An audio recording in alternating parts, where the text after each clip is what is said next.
आइए अपने आप को देखें, अनुभव करें, गुस्सा कैसे कम किया जा सकता है।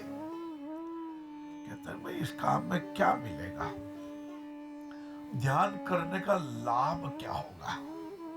मैंने विश्लेषण किया, हालांकि मैंने तो लाभ हानि के भी ज्यादा सोची नहीं भैया। मैं तो जब प्रथम दिन 1985 को शिविर किया, 4 आदमी थे तो भी सोचा बहुत आनंद आ गया, कभी 20,000 हो गए तो भी बहुत आनंद प्राप्त हुआ। मैंने तो कभी कोई व्यापार टाइप सोचा नहीं, छोटा सा व्यापार किया था वो भी छोड़ दिया।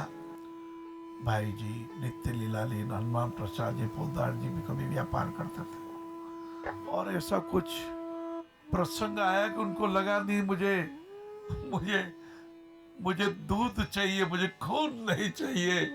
और पार्टनर ने कहा पोदार जी ऐसा तो व्यापार कैसे चलेगा। बोली ले ये हाथ में जल दीजिए, ये आज से मेरी पार्टनर से व्यापार आपका हो गया। मुझे ऐसा व्यापार करना भी नहीं जहाँ लोगों के आंखों में आंसू आते हैं, जहाँ लोगों का कष्ट होता, नहीं करना। निर्मल मन में रहे हो बंधुत्व अपार, सदा प्रेम झरना झरे, बुरा न हो व्यवहार। हाँ, बुरा न व्यवहार, चरित्र शुद्धि, ये चित्त की शुद्धि, मन की शुद्धि। देखो बाबू जी 1000 तालों की कुंजी है, कहते ताले हजारों है, सबकी चाबी एक ही, चित्त शुद्धि। ये मेरा अंदर का मन कैसे साफ होवे, सब कुछ इस पे डिपेंड है। मन साफ होता है तो चैन राजी लोड़ा साहब, चैन राज सामंतराज लोड़ा हॉस्पिटल बना देते हैं। चित्त जब शुद्ध होता है, पीजी जैन साहब कहते हैं बाबूजी जमीन का रुपया मैं मंगा देता हूँ, आप बाद में वापस बलि दे देना। चित्त चंगा तो कठौती में गंगा, तो 100 तालों की एक चाबी है चित्त शुद्धि। पवन पुत्र हनुमान जी का चित्त परम शुद्ध। किसको आदर्श बनाएंगे, किसको मित्र बनाओ बाबूजी?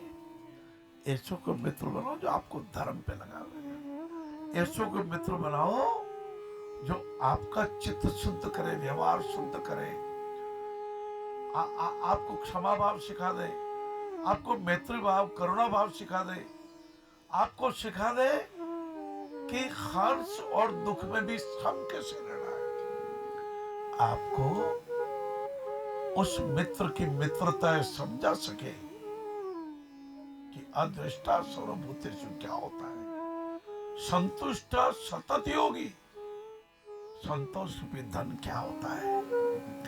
इसी के लिए मैं हाजिर होता हूं, इसी के लिए एक निश्चित समय पे जब आप टीवी का बटन खोलते हैं तो मैं परिवारों में प्यार चाहता हूं।